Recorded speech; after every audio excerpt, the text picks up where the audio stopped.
توجہ، یہ بھی قبر میں سویا ہے، کچھ سوال جواب ہوئے ہیں نا، یہ سویا ہے، لیکن فرشتوں کی کاروائی مکمل ہونے کے بعد نم کنومت العروس سے اب تو بھی سو جا، اب تو بھی، میں کہتا ہوں خدا کی قسم تم الفاظ نبوت کی بلاغت تو دیکھو، الفاظ نبوت کی ذرا بلاغت سمجھنا۔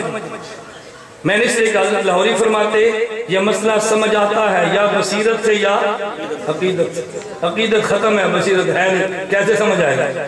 توجہ رکھنا، نم کا نومت، پیغمبر نے یہ جملہ کیوں فرمایا صلی اللہ علیہ وسلم؟ یوں بھی تو فرما سکتے تھے نا نم سو جا، یہ کیوں فرمایا کنومت العروس سے کیوں فرمایا؟ توجہ رکھنا، آپ بازار میں چلے ہیں، بازار میں جا رہے ہیں، نامحرم عورت آئی ہے، دیکھنے کو جی چاہے تب بھی نہیں دیکھتا، لوگ کیا کہیں گے؟ توجہ رکھنا، بازار میں یا نامحرم عورت نظر آئی ہے، دیکھنے کو جی چاہتا ہے تب بھی نہیں دیکھتا، لوگ بولیے نا، لوگ دیکھنے کو جی نہ چاہے اور نہ دیکھے گناہ ہی نہیں ہے، دیکھنے کو جی چاہے نہ چاہے اور پھر دیکھے، نہ چاہے اور پھر دیکھے، یہ کون سا گناہ ہے؟ گناہ کیا ہے؟ دیکھنے کو جی چاہے اور نہ دیکھے، دیکھنے کو جی چاہے اور نہ دیکھے۔ اس لیے علماء نے لکھا ہے ہجڑا کبھی ولی کامل نہیں ہوتا، ہجڑے کو کبھی ولایت کاملہ نہیں ملتی، حضرت تھانوی نے لکھا ہے۔ میں بات سمجھا رہا ہوں، بازار میں جا رہا تھا، نامحرم عورت سامنے آئی، دیکھنے کو جی چاہتا ہے مگر نہیں دیکھتا، لوگ کیا کہیں گے؟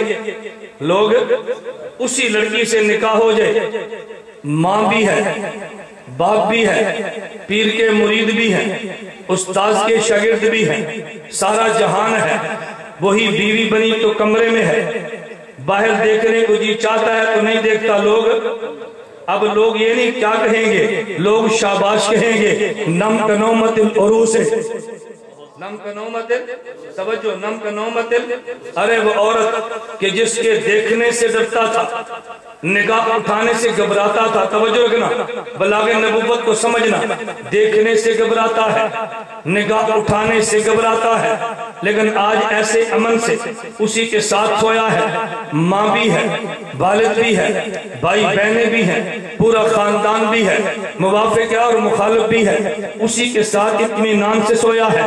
فرمایا جس سے اس کو امن ملتا ہے، قبر کا ڈر بھی تھا، قبر کی گھبراہٹ بھی تھی، قبر کا خوف بھی تھا، لیکن آج سو جا، نم کنومت العروس سے، جیسے اسے امن ہے آج، اسے امن، جیسے اسے امن ہے آج۔ یہ تو میں ایک بلاغت کا نقطہ کر رہا ہوں نا، نبی نے کیوں فرمایا نم کنومت العروس سے؟ توجہ رکھنا، میں اس لیے بات کہتے جھجکتا ہوں، خدا کی قسم ہم جنسیت اور بے حیائی کے مادے میں جیتے ہیں، جنسیت اور بے حیائی کے مادے میں پیدا ہوتے ہیں، جنسیت اور بے حیائی کے مادے میں جوان ہوتے ہیں۔ اس لیے جب حدیث میں نبوت کی بلاغت کو بیان کرو، آدمی کے کان اٹھتے ہیں، اور یار مولانا نے کیسی بات کہہ دی ہے، لگے تو جنسیت ایک طرف پھینک دے، ذرا پیغمبر کے کلام بلاغت کو سمجھنا۔ ارے یہی لڑکی بچی ہے، یہی بچی جوان ہوئی ہے، عورت خدا کی قسم اٹھا کے کہتا ہوں، اطمینان باپ سے بھی ہے، اطمینان اولاد سے بھی ہے، اطمینان بھائی سے بھی ہے، اوروں کے اطمینان دنیا کے اپنے سربراہ سے بھی ہے، لیکن جو اوروں کے اطمینان خامد سے ملتا ہے، دنیا جہان میں کہیں نہیں ملتا۔ خدا نے کہا نم کنومت العروس سے، جیسے بچپن سے لے کے جوانی تک آئی ہے، اور اس کی اطمینان کے لیے ہم نے خامد کو بنایا تھا، تو بھی جوانی سے بڑھاپے تک پریشان پھرتا رہا تھا۔ آج اسی قبر کو ہم نے تیرے لیے جو اطمینان کی جگہ بنایا، جیسے عورت کے لیے خامد کی پسلی کو ہم نے امن کی جگہ بنایا۔ نم کنومت العروس سے، نم کنومت العروس سے، میں نے کہا جنسیت کو چھوڑ دے، ذرا کلام نبوت کو سمجھ تو صحیح نا، مقام فطرت کو سمجھ، کہ فطرت کا نبی کیسے بات کرتا ہے۔ حضور ایسے اشارات سے بات سمجھاتے ہیں کہ بڑے بڑے اہل علم بھی جواب دے جاتے ہیں۔ میں نے کہا لا تقولوا لمن يقتل في سبيل الله اموات بل احياء ولكن لا وَلَٰكِن لَا تَشْعُرُونَ۔ چلیے میں آخری بات کہتا ہوں، وَلَٰكِن لَا تَشْعُرُونَ۔ میں نے کہا مماتیت کیا کہتی ہے، قرآن کیا کہتا ہے، دونوں میں کتنا فرق ہے۔ اللہ رب العزت نے یوں فرمایا لَا تَقُولُوا لِمَن يُقْتَلُ فِي سَبِيلِ اللَّهِ أَمْوَاتٌ۔ ارے یہ جو خدا کے راستے میں قتل ہے، توجہ، جو خدا کے راستے میں قتل ہوا ہے، اس کو تم نے مردہ نہیں کہنا، زندہ، توجہ، زندہ کہنا ہے، زندہ۔ مماتی کہتا ہے نا میں نے زندہ نہیں کہنا، قرآن نے کیا کہا تم نے زندہ، مماتی کہتا ہے میں نے زندہ، قرآن نے کہا وَلَٰكِن لَا تَشْعُرُونَ۔ تو اس میں سمجھ میں نہیں آنا، کہتا ہے مجھے سمجھاؤ، ایسے ہے کہ نہیں؟ مجھے یقین فرمائے میں نام لوں نا تمہیں شاید یقین نہ کرو، اتنے بڑے آدمی دنیا سے چلے گئے ہیں۔ مجھے ایک مفتی صاحب فرمایا کہ وہ مجھے کہنے لگے کہ مولانا نبی پاک اتنے چھوٹے سے کمرے میں زندہ ہے، یار ہم جیل میں جائیں اتنا کھلا کمرہ ہے، مجھے گھبراہٹ ہوتی ہے، نبی پاک اتنے چھوٹے سے کمرے میں زندہ اتنے سالوں سے۔ میں نے کہا اشکال اس لیے ہوا کہ تم حیات کا مسئلہ سمجھے ہی نہیں سمجھے، اس لیے ہوا کہ حیات کا مسئلہ سمجھ جاتے۔ خدا کی قسم کبھی اشکال مثال دی نا کہ میں جیل میں ہوں، مثال کے طور پہ ایک کمرے میں میں تنگ آتا ہوں، نبی چھوٹے سے کمرے میں چھوٹی سی قبر میں، تو دیکھو الجھن آئی نا، الجھن کیوں آئی؟ بصیرت بھی نہیں، عقیدت بھی نہیں۔ میں آخری بات کہہ رہا تھا، اللہ نے فرمایا تم نے زندہ کہنا ہے، تمہیں سمجھ نہیں آنا۔ مماتی کہتے ہیں زندہ نہیں کہنا، مجھے سمجھاؤ، جس بات کا قرآن حکم دے اس کو نہیں ماننا، جسے قرآن روک دے اس پہ بحث کرنی ہے، اسے مماتیت کہتے ہیں۔ قرآن اور ہے، مماتیت اور ہے۔ میں آخری بات کہہ رہا ہوں، قرآن اور ہے، مماتیت اور ہے۔ تیرے ذہن میں سوال آیا ہے تو بہت اچھا، نہیں آیا تو سوال آنا چاہیے کہ مولوی صاحب عجیب بات ہے، ہم آئے تھے حیات النبی سننے کے لیے، تو نے شہید کی حیات پوری تقریر کر دی ہے، ہمیں ایک بات تو بتاؤ نا، کیا قرآن میں ہے کہ نبی قبر میں زندہ ہے؟ تمہیں علماء کہیں گے او جی قرآن میں یہ ہے شہید زندہ ہے، جب شہید زندہ تو نبی بھی زندہ ہے، تو آپ کے ذہن میں سوال آئے گا، نہیں آئے گا تو مماتی ڈالے گا، اور جب یاد نبی زندہ ہے، اللہ نے یہ جو فرمایا شہید زندہ ہے، تم نے شہید کی وجہ سے نبی کو کہہ دیا، خدا سیدھا ہی فرما دیتے نبی زندہ ہے تو جھگڑا ختم ہو جاتا۔ میں نے کہا نا جیسے اشکال کسے ہوا ہے اسی طرح ڈاکٹر فرد ہاشمی کو ہوا ہے، جیسے اشکال کسے ہوا ہے ڈاکٹر ذاکر نائک کو ہوا ہے، لوگ کہتے ہیں کیا مانا، جسے اشکال کسے ہوا ہے، یہ اشکال غیر مقلد کو ہوا ہے، لوگ کہتے ہیں کیا مانا، ہمارا دیوبند کا عقیدہ ہے، ہمارا احناف کا نظریہ ہے، اگر تو بندہ جان بوجھ کے نماز چھوڑے اس کی قضا تب بھی ہے، اگر نماز بھول کر چھوڑے قضا تب بھی ہے، اگر سو گیا نماز نہیں پڑھی اٹھا قضا تب بھی ہے۔ لیکن غیر مقلد کا انوکھا عقیدہ ہے، فرد ہاشمی کا انوکھا عقیدہ ہے کہ اگر سو گیا اور نماز رہ گئی، جب اٹھے تو نماز قضا کرے، اگر بھول گیا تو نماز رہ گئی، جب یاد ہے تو نماز قضا کرے، کہ اگر جان بوجھ کے چھوڑ دے تو پھر کہتا ہے پھر نماز کی قضا ہی نہیں ہے۔ ہم نے پوچھا دلیل کیا ہے، کہتا ہے حدیث مبارک میں یوں آتا ہے من نام عن صلاۃ او نسیھا فلیصلیھا اذا ذکرھا۔ اللہ کے پیغمبر نے فرمایا کہ جب آدمی سو جائے یا آدمی بھول جائے، جب یاد آئے تو نماز پڑھے، جب اٹھے تو نماز پڑھے، اگر آدمی جان بوجھ کے چھوڑے تب بھی نماز ذمہ ہوتی، تو نبی اس کو بھی بتا دیتے نا، نبی نے بھولنے کا مسئلہ بتایا ہے، نبی نے سو جانے کا بتایا ہے، لیکن پیغمبر نے یہ کیوں نہیں بتایا کہ جان بوجھ کے نماز چھوڑو تو تب بھی نماز پڑھا کرو۔ میں نے کہا ہاں یہی بات تو مماتی کہتا ہے، دونوں کے چینل کیسے ملتے ہیں، دونوں کی جڑیں بالکل ایک ہیں، یہی بات یہ کہتا ہے۔ تم نے کہا جب شہید زندہ ہے تو پھر نبی زندہ ہے، اللہ یوں ہی فرما دیتے ہیں کہ نبی قبر میں زندہ ہے، یوں کیوں نہیں فرمایا؟ ذرا مثال میری سمجھنا، میں کہتا ہوں اللہ کے پیغمبر صلی اللہ علیہ وسلم نے یوں فرمایا اگر تم نے جماعت کے ساتھ نماز پڑھی ہے تو تمہیں 27 نمازوں کا اجر ملے گا۔ اب کوئی بندہ کہتا ہے اور یہ مقتدی کو تو ملے گا لیکن امام کو نہیں ملے گا، کیوں نہیں ملے گا؟ بھئی اللہ کے نبی نے امام کے لیے تو نہیں کہا نا، اگر امام جماعت کرائے گا 27 جماعتوں کا اجر ملے گا، یہ تو پیغمبر نے نمازی کے لیے فرمایا، ایک نماز پڑھے گا 27 کا ملے گا۔ ہم امام کے لیے نہیں مانتے، کیوں نبی نے امام کے لیے فرمایا نہیں ہے۔ میں نے کہا خدا تجھے عقل عطا کرے، اگر امام نہ ہوتا تو تیری جماعت چلتی کیسے؟ اگر امام نہ ہوتا تیری جماعت ہوتی کیسے؟ اگر امام نہ ہوتا تجھے 27 کا اجر ملتا کیسے؟ ارے ظالم، جب تیری نماز سے 27 کا اجر ملتا ہے تو امام کو تو ضرور ملے گا نا۔ اگر اللہ کے پیغمبر یوں فرما دیتے اگر امام جماعت کے ساتھ نماز کرائے گا امام کو 27 نمازوں کا اجر ملے گا تو لوگ سوچتے رہتے ارے امام کو تو ملا ہے، مقتدی کو ملے گا یا نہیں ملے گا؟ پیغمبر نے مقتدی کا مسئلہ سمجھایا، امام کا مسئلہ تو خود سمجھ آ گیا، امام کے بغیر مقتدی بنتا جو نہیں ہے۔ اگر اللہ کے پیغمبر یوں فرماتے جان بوجھ کے نماز چھوڑی ہے تو جب اس کو جان بوجھ کے نماز چھوڑی ہے یہ بات میں قضا کرے گا۔ اب لوگ کہتے وہ جی جان بوجھ کے نماز چھوڑی قضا کرے گا، لیکن بھول کے چھوڑی تو پھر کیسے کرے گا؟ ارے بھول چوک تو معاف ہے، اگر سو گیا نماز رہ گئی نماز کیسے پڑھے گا؟ ارے سونے کی حالت میں تو معاف ہے۔ میرے پیغمبر نے سمجھایا اگر تو نے بھول کے نماز چھوڑی ہے قضا تب بھی ہے، اگر سو گیا نماز چھوٹی ہے قضا تب بھی ہے۔ ارے جو نماز سو کر چھوٹنے سے بھی معاف نہیں ہے، جو نماز بھول جانے سے بھی معاف نہیں ہے، تو جان بوجھ کے چھوڑے گا تو معافی کیسے ملتی ہے؟ تو جس طرح اللہ کے پیغمبر نے عام نمازی کا اجر بتا دیا، امام کا تو خود آ گیا، امام تو بڑا ہے، چھوٹے کے اجر سے بڑے کی بات سمجھ آتی ہے۔ جہاں پیغمبر نے بھولنے والے کی نماز کا مسئلہ بتا دیا، سو جانے والے کی نماز کا مسئلہ بتا دیا، تو جان بوجھ کر چھوڑ دینے والے کی نماز کا مسئلہ سمجھ آ گیا۔ اگر اللہ قرآن میں بتا دیتے نبی قبر میں زندہ ہے تو لوگ پوچھتے جو نبی تو زندہ ہے، شہید تو چھوٹا ہے، یہ کیسے زندہ؟ خدا نے شہید کی شہادت، شہید کی حیات بتائی ہے، جب یہ چھوٹا زندہ ہے تو بڑا جس کے صدقے میں اس کو شہادت ملی ہے وہ بڑا زندہ کیوں نہیں ہے؟ تو اس طرح بھول جانے کی وجہ سے اور سو جانے کی وجہ سے نماز کی قضا ہے، اس سے خود بخود یہ مسئلہ سمجھ آ گیا۔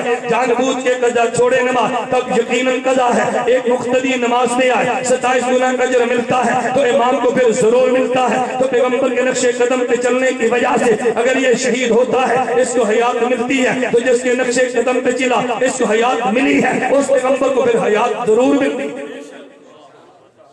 اس کے سمجھانے سے وہ سمجھ آتا ہے، ان کے بیان میں نہیں سمجھ نہیں آنا۔ اس لیے خدا نے یہ مسئلہ بیان اس کا مسئلہ بیان مدرسے والے اشتہار چھاپتے ہیں، جو طالب علم دورہ حدیث میں آئے گا اس کو فی طالب علم 1000 روپیہ دیں گے۔ 100 طالب علم آگے 1000 جمانہ ملنے۔ اب اس سے کوئی بندہ یہ سمجھے کہ شیخ الحدیث کو 1 روپیہ بھی نہیں دیں گے۔ شیخ الحدیث آئی جی میری تنخواہ مول صاحب کے بھی تیرا نام تھوڑا گیا، ہم نے تو کہا تھا کہ طالب علم کو 100,000 روپیہ دیں گے، تو نے کیوں مانگا؟ شیخ الحدیث کو کہنے کی ضرورت ہی نہیں ہے، جب طالب علم 1000 ماہانہ ملنا ہے اس کو تو 10 ملنے ہیں۔ جب شہید کو حیات ملنی ہے تو نبی کی حیات کہنے کی ضرورت ہی نہیں ہے۔ اس لیے حضرت لاہوری نے فرمایا یہ مسئلہ سمجھ آتا ہے کیا بصیرت سے یا عقیدت سے؟ خدا مجھے اور آپ کو بصیرت بھی دے، عقیدت بھی دے۔ باخر دعوانا الحمدللہ۔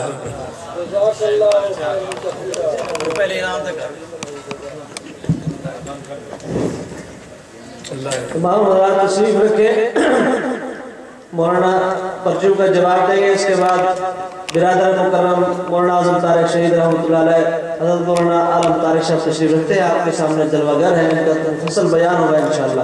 تمام حضرات تشریف رکھیں۔ کیا موت کا معنی صرف یہی ہے ابانت روح عن الجسد یا اس کے علاوہ اور بھی اگر ہے تو اس کی وضاحت فرمائیں؟ مماتی کہتے ہیں کہ موت کا معنی ہوتا ہے کہ جسم سے روح نکل جائے تو یہ موت ہے۔ ہم نے کہا نا، روح ہونا تب بھی موت ہے، آئے اور نکل جائے تب بھی موت ہے۔ روح ہونا تب بھی موت ہے، آئے اور نکل جائے تب بھی۔ کیف تکفرون باللہ وکنتم امواتا، روح نہیں تھی تب بھی موت تھا، روح آیا نکل گئی تب بھی موت ہے۔ مماتی موت کا معنی آدھا کرتا ہے، ہم موت کا معنی پورا کرتے ہیں۔ کیا قبر سے مراد یہ زمینی گڑھا ہے یا کچھ اور؟ جب حضرت تھانوی حضرت کاندری اس گڑھا کو قبر نہیں کہتے۔ لعنت اللہ علی الکاذبین، لعنت اللہ علی الکاذبین۔ قبر کسے کہتے ہیں؟ میت اور میت کے مقر کو۔ بہت تم بیٹھو اور خود چل کے بیٹھ جاؤ، توجہ رکھو۔ میت اور میت کے اجزاء کے مقر کو قبر کہتے ہیں۔ جہاں میت ہو یا میت کے اجزاء ہوں، اس کا نام کیا ہے؟ توجہ، اس کا نام مردہ شیر کھا گیا تو مردے کے اجزاء کہیں تو ہے نا، وہی قبر ہے۔ جلایا، راکھ بنی، ہوا میں اڑا دی، کہ اجزاء گئے ہیں نا، وہی قبر ہے۔ تو جہاں میت وہ بھی قبر، جہاں میت کے جزا وہ بھی قبر۔ حضرت تھانوی رحمۃ یہ نہیں سمجھایا، تم نے غلط سمجھایا۔ حضرت تھانوی نے مولانا قادر نے بار بار کہا جب میت کو قبر میں رکھا جائے، قبر میں فرشتے آتے ہیں، قبر میں سوال و جواب ہوتا ہے، تو میت کو گھڑے میں رکھتے ہیں اور رکھتے ہیں؟ بولیے نا، فرق کیا ہے؟ ایک ہوتی ہے خواب، بستر خواب، ایک ہوتا ہے عالم خواب۔ ایک ہے بستر خواب، ایک ہے جہاں سوئے ہیں، یہ بستر خواب ہے۔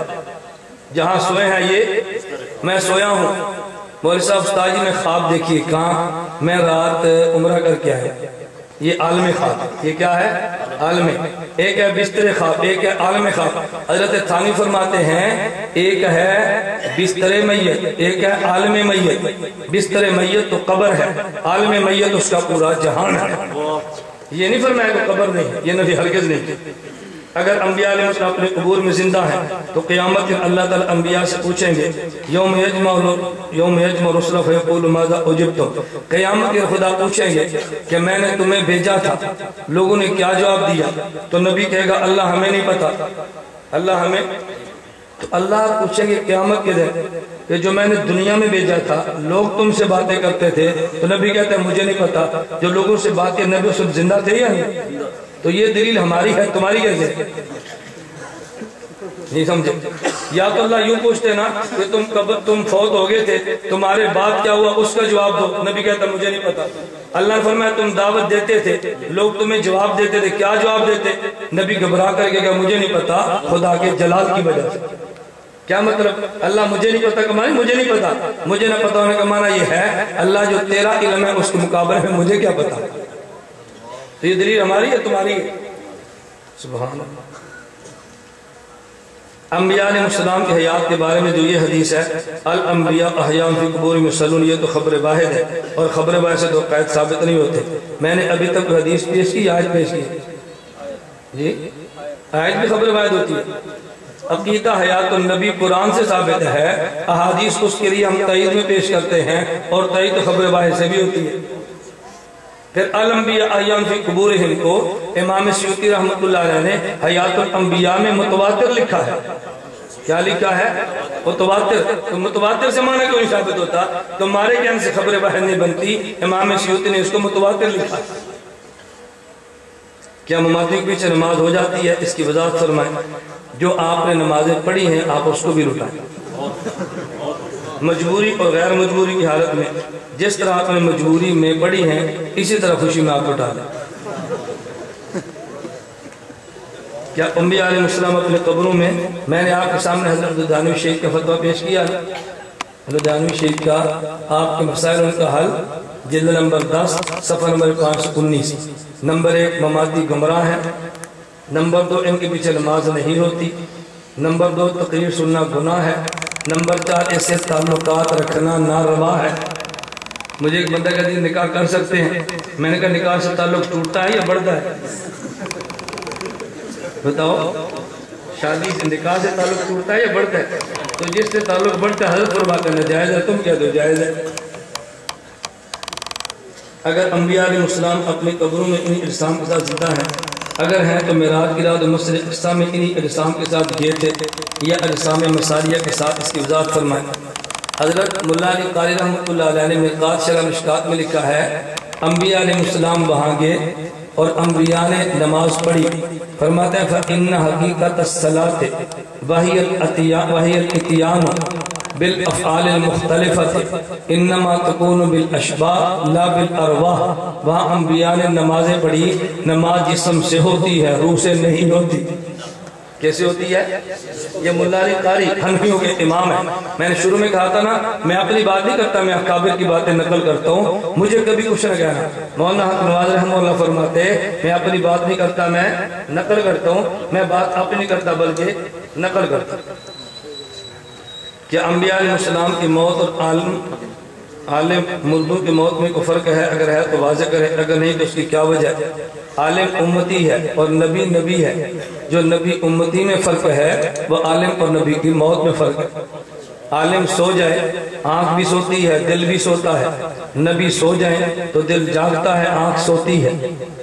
عالم سو جائے اٹھے گا تو وضو کرے گا، نبی سو جائیں گے تو اٹھ کر وضو نہیں کریں گے۔ عالم اور نبی کی حیات میں بھی فرق ہے اور موت میں بھی فرق ہے۔ کیا رفع دین کرنا یہ اگلی باری سے، آج مماتیاں دی باری، اگلی باری تو آگلی باری انشاءاللہ، اگلی باری سے۔ میں نے کہا اصل میں بہت سے لوگ چٹے درمیان میں دیتے ہیں کہ ہماری جان چھوٹے، غیر مقلد خلاف جلسہ کرو بریلوی کی چٹے آتی ہیں، مماتی خلاف کرو اہل حدیث کی چٹے آتی ہیں، اہل حدیث نہیں دیتا یہ چٹے دیتے ہیں کہ ہماری جان۔ میں کہتا ہوں جس کا جلسہ ہے ان کو چلنے دو، اگلی باری پھر صحیح۔ کیا رفع دین کرنا ضروری ہے؟ کیا محمد صلی اللہ علیہ وسلم نے کیا تھا؟ رفع دین نہ کرنا ضروری ہے، اور نبی پاک صلی اللہ علیہ وسلم نے کیا تھا اور پھر چھوڑ دیا تھا۔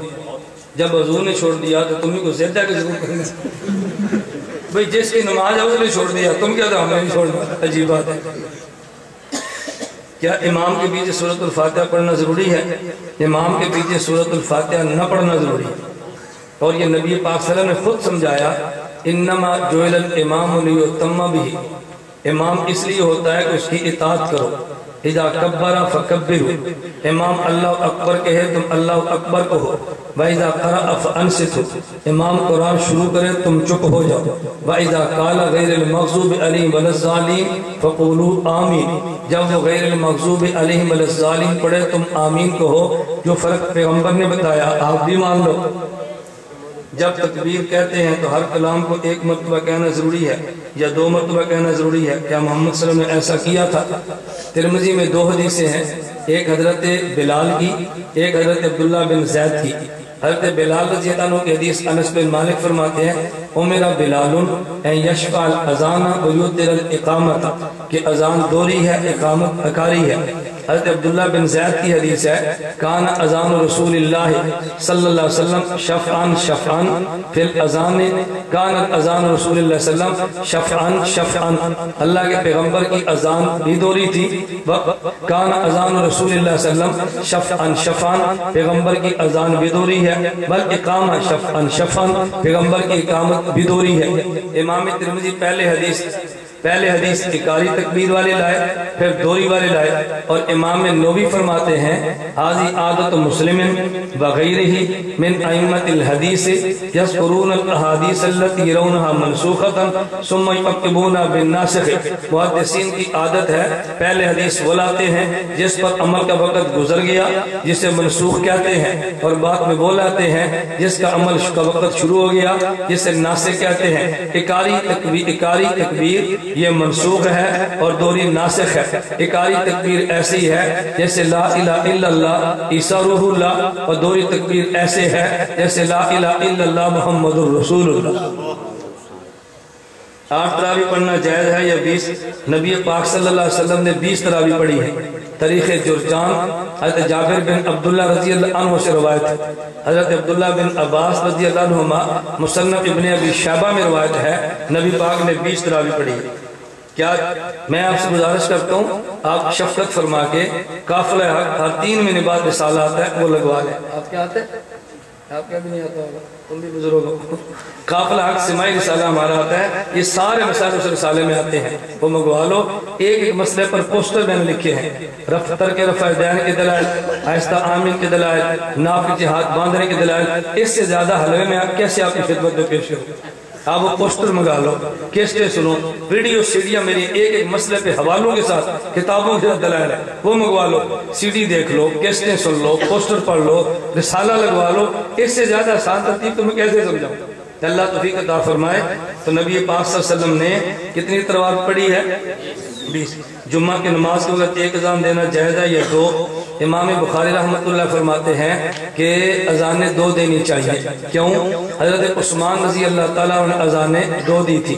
حضرت امام بخاری نے صحیح بخاری میں یہ بات نقل کی ہے، ان تاذین الثانیہ یوم الجمعہ، ہمارے بھی عثمان حین کثر اہل المسجد، سر پر کپڑا نہ ہو تو نماز جائز ہوتی ہے کہ نہیں؟ امام بخاری فرماتے ہیں کان القوم یسجدون علی الامامۃ والقلنسوہ، صحابہ ٹوپیاں اور پگڑیوں کے ساتھ نمازیں پڑھتے تھے۔ صحابہ والی پڑھنی ہے ٹوپیاں اور پگڑیاں، وہابہ والی پڑھنی ہے تو ننگے سر۔ صحابہ کا عمل یہ ہے، وہابہ کا عمل وہ ہے۔ قبر میں عذاب ہوتا ہے یا نہیں؟ ہمیں نہیں ہوگا انشاءاللہ، تمہیں ہوگا۔ غیر مقلد ساتھ نکاح جائز ہے، غیر مقلد سے نکاح کرنا ناجائز ہے، نکاح نہیں کرنا چاہیے۔ اللہ سے بچنے کی توفیق عطا فرمائے۔ میں ایک بات سمجھاتا ہوں، غیر مقلد لڑکی ہو تو نکاح کر لیں، مگر وہ بھی آپ نہیں، ہم جیسے ڈاکٹر کرو، آپ نہیں کریں۔ غیر مقلد لڑکی ہو تو کر لو، لڑکا ہو تو نہیں کرنا۔ کبھی مجھے لوگ کہتے ہیں عجیب بات ہے، لڑکی ہو تو لے لو، لڑکا ہو تو لڑکی نہیں دینی۔ میں نے کہا بھی ایک چادر وہ ہوتی ہے جو اوپر لیتے ہیں، ایک چادر وہ جو نیچے بچھاتے ہیں۔ گندی چادر نیچے تو بچھا سکتے ہیں، گندی چادر اوپر نہیں لیتے۔ بیوی تو فراش ہوتی ہے، نہیں سمجھے؟ قرآن نے بیوی خاوند کو لباس کہا نا، تو لباس نیچے گندا ہو تو کام چل جاتا ہے، اوپر گندا ہو تو نہیں چلتا۔ لڑکی ہو تو گنجائش ہے، لڑکا ہو تو بالکل نہیں ہے۔ لیکن لڑکی بھی آپ کیا نہیں، ہمیں ہم فقیروں کو ڈاکٹر کیسے صحت مند ڈاکٹر، دیکھیں ماشاء اللہ کیسے صحت مند ڈاکٹر ہیں، ڈاکٹروں کو انشاءاللہ وہ بھی ٹھیک ہوگی، ڈاکٹر بھی خوش ہوگا۔ اچھا مریض آیا، اچھا مریض پھنسے تو ڈاکٹر خوش ہوتے ہیں، تو ٹھیک مریض ہے۔ وطر کی 2 رکعت کے بعد تشہد کی تفصیل سے بتائیں۔ دیکھیں وطر کی 2 رکعت کے بعد تشہد، وطر کے بعد ہوتی 2 رکعت، پہلے 2 رکعت وطر تشہد ہے، پھر 1 رکعت تو تشہد ہے، 3 رکعت وطر اور 2 سلام۔ مستدرک علی الصحیحین میں امام حاکم نے روایت نقل کی ہے۔ اللہ ہمیں قرآن و سنت کے مطابق چلنے کی توفیق دے۔